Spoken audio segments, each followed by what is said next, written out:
Today we're going to be making one of my favorite recipes, a keto Outback Alice Springs chicken. So stick around and I'll show you how we do it.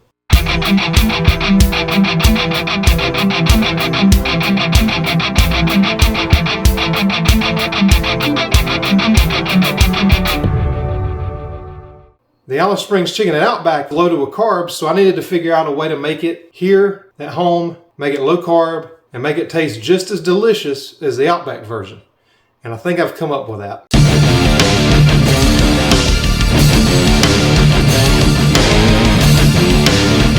So let me show you how to make a healthier version of the Outback Alice Springs chicken. You do need to prepare a little bit ahead of time because you've got to marinate the chicken. I like to do it at least for 4 or 5 hours. Overnight's even better, but if you've only got an hour, it's better than nothing. So let's get cooking and let's put together a delicious Alice Springs chicken. All right, so the first part of this Alice Springs chicken is we're gonna have to marinate it. So if you've watched any of my other videos, you know I love the plastic bags.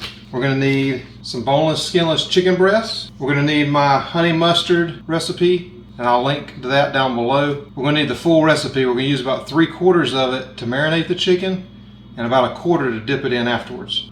And we're gonna need the jacquard. You're gonna need a little preparation time, and the preparation for this I do like to call Preparation H, because it's a pain in the butt sometimes to remember to marinate this stuff far enough ahead of time. But it's necessary. If you forget, just marinate it for as long as you can. Now this is still frozen a little bit. It doesn't matter because it's going to be in this bag overnight.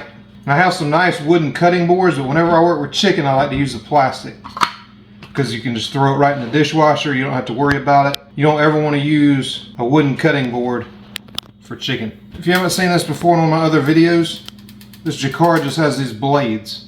And what that's going to do is it's going to cut into the chicken. It's going to let the marinade get in there for the flavor, and it's also going to give it some extra moisture when it's cooking. So I just like to go in like that.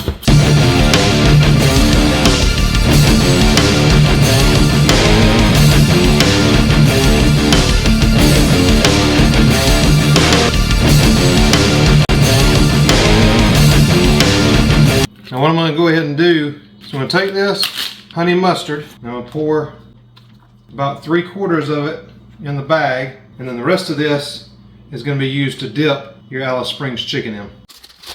So you're just going to seal up your bag.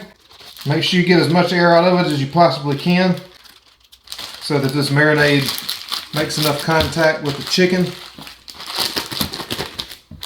I like to just roll it like that. Throw it in the refrigerator, and then whenever you walk by the fridge, just take it out and give it a little massage. And just roll it back up, throw it right back in there. That's going to help that marinade get in there, and it's going to make for some delicious chicken. So I'm going to throw it in the fridge. We'll come back in about 8 hours and we'll make some Alice Springs chicken. If you like seeing these videos, please subscribe to my channel and hit the bell notification right down here, and you'll be notified anytime I do a new video. The first thing I'm going to do is prepare the bacon. I'm going to put these on my cooker, and I'll put the link down below for this. So I cut these in half, and I have 3 chicken breasts, so I'm going to do 6 slices of bacon. I'm going to put these in the microwave for 7 minutes, and they'll be ready to go. So here are all the ingredients you need for the next step. You need some sliced baby bell mushrooms, some extra virgin olive oil. You need some butter, and I like this pure Irish butter from Aldi. It's actually Kerrygold butter, but they label it with the Aldi brand. You need some bacon. This is also from Aldi. You need some Colby Jack cheese and a little bit of salt and pepper. So I'm going to measure out all these ingredients, and then when we come back, I'll show you how to put this dish together. I'm going to shred this Colby Jack cheese. You need 2 cups of this. I just use this really simple box grater to grate the cheese.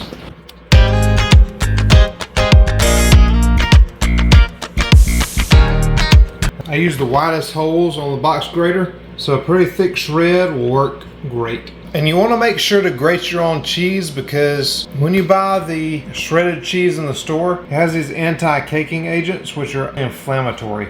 Not only will grating your own cheese save you money, it will also save you from the inflammation from buying the prepackaged stuff. So I'm going to start putting this together. I'm taking about 2 tablespoons of butter. I'm going to dump them into a cast iron skillet. And I'm going to heat this up on like a medium to medium high until this butter gets really hot. Just took the bacon out of the microwave, and if you haven't seen any of my videos in the past, this is the microwave cooker that I love. It's the easiest way to cook bacon, and it's mess proof. That is exactly what we want. Okay, so I have my butter melted. I'm going to throw in the mushrooms, and we're basically going to sweat them out. So I'm going to put a little salt on here, and that's going to help sweat out these mushrooms and release all the water. And I'm going to go ahead and season a little bit of fresh cracked pepper as well.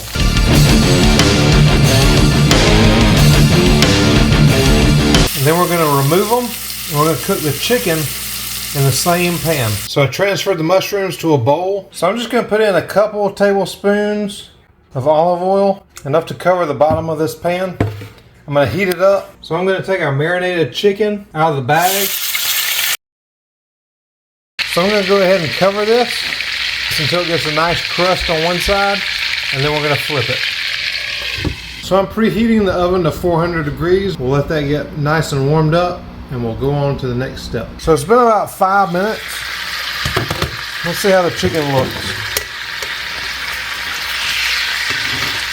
That is perfect. You want a nice brown crust on one side. We're going to flip them over. I'm going to turn this pan around so we get even cooking. And we're going to go for another 5 minutes on the other side. Okay, so it's been 5 more minutes. I'm going to go ahead and turn off the burner. I'm going to move this off the heat. You should probably use an oven mitt for that, but I have tough hands, so whatever. I'm going to take the lid off and move it right over there to the side. Now I'm going to take these mushrooms and top a couple pieces of this. My son doesn't like mushrooms, so I'm going to leave them off his. So I'm going to go ahead and just smother them all over these 2 pieces. To me, I can't get enough mushrooms, so I'm not worried about that at all.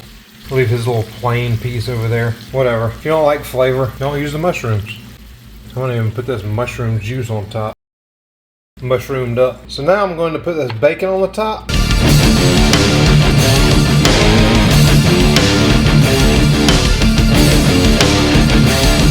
Then I'm going to take this Colby Jack cheese and just put it on top of each one of these. It doesn't matter if you get a little bit in the pan. It's just going to be some deliciousness you can scrape up and eat later. So I'm going to put this all over the top. I'm going to put the lid on it. I'm going to put it in the 400 degree oven. And I'll show you what it looks like when we're done. So I just took this out of the oven. I'm going to check the internal temperature because we cook to temperature, not to time. I want to make sure it's at least 165. It is 173, 174. So we're good. Maybe a little bit over, but pretty much the perfect temperature. So I'm going to put the lid back on this, let it rest for a minute, and we're going to serve it up. So I'm going to put the leftover honey mustard on the plate. Then I'm going to take this Alice Springs chicken and put it right there.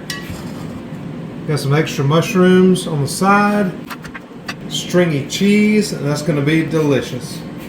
So we're going to serve this with some green beans and the leftover honey mustard. It's going to be delicious, and I hope you love it. I cannot wait to eat this Alice Springs chicken. It's a whole lot more convenient to make at home than it is to go and fight the crowds at Outback, and I think it's a lot more delicious as well, knowing the nutrition that you get out of this versus the carbs, seed oils, and everything else that goes into it at Outback. So when you eat this, you're going to feel good afterwards, and you're going to know every single ingredient that went into it. I hope you guys like these copycat recipes that I'm doing. I like doing these because I want you to know that you can still have all the foods that you love and still be healthy and hit all your goals, whether it be weight loss, reversing a chronic disease, whatever your goals are, it all starts in the kitchen. So again, this is Victor with your Best Body Blueprint. If you like seeing these videos, please subscribe to my channel and hit the bell notification right down here, and you'll be notified anytime I do a new video. I'll be doing a ton more of these copycat recipes and just a whole lot more keto content that I hope you enjoy. Thanks so much for watching my channel, and get your health right.